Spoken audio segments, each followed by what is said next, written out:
Welcome back! In today's video, I will be giving a brief overview on the benefits of reading aloud with children and teens.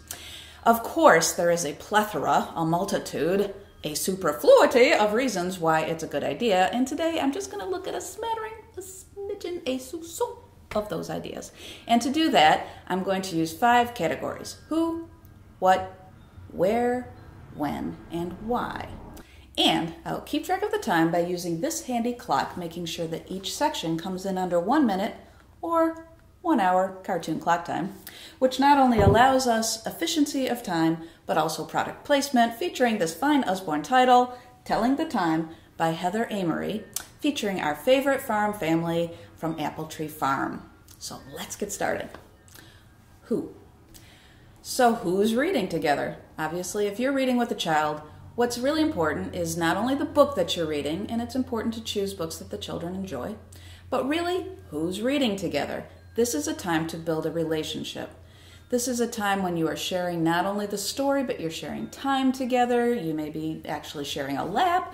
You're sharing a journey, and that's what's significant in reading aloud. So for example, when I think back to my own childhood, we had a lot of babysitters over time, and I remember one of them. Her name was Nancy Dunham. Why do I remember her name? Because she would read to me Solace Aloud over and over and over and over and over again. It wasn't the book. I had the book memorized. It was the fact that she and I got to spend that time together traveling along Solace Aloud on the banks of the beautiful River Wahoo. What do we learn from reading aloud together with our children and teens? Some of that depends on the books that we're reading. So if we've chosen a nonfiction, we might be learning specific things like how the body is put together or what it's like to live in South America. But if we're reading fiction, that also can teach us things. For example, coping mechanisms. It might teach us about friendship, grieving, loss, or it might teach us things like empathy, how to help children see the world from a different perspective.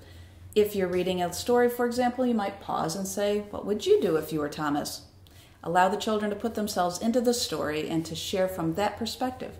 These are things that we can learn by reading aloud together. Where?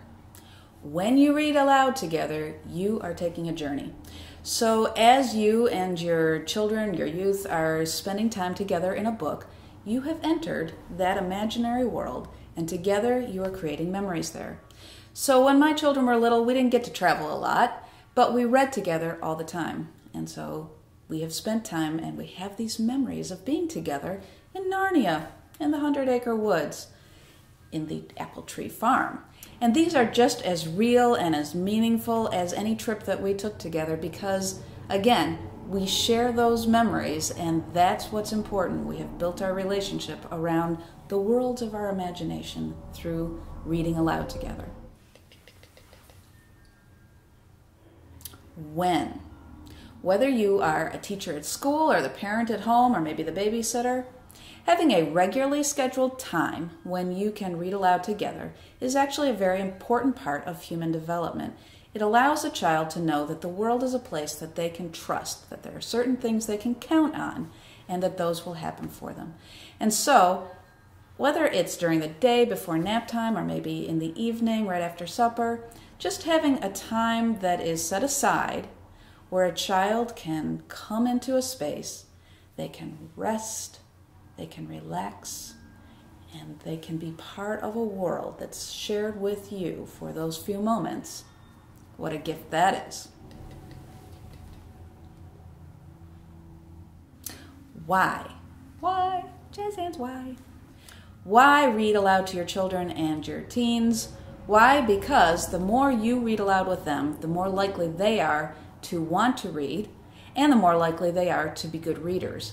And being a good reader has been shown to be correlated over and over again, study after study, year after year, with success in both school and in life. So by reading aloud with your children, you help them to have a good life.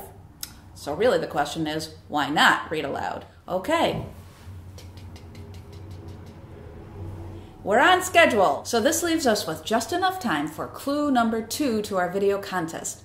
And if you missed clue number 1, be sure you go back and watch introductory video, which had the first word.